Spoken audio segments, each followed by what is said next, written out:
In this video, I'll be showing you how to use AnyDesk. It's a very simple method, so if you find this video helpful, be sure to drop a like and subscribe. But anyways, getting into it, it's very simple to go ahead and do this, and you can do it on anything you're using.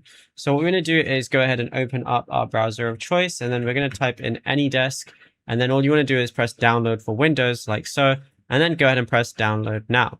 Now all you want to do is go ahead and wait for the exe to install. And then it's going to look something like this once it opens up. Now, the other person also has to download AnyDesk as well. But then all you're going to have to go ahead and do, it shows my address.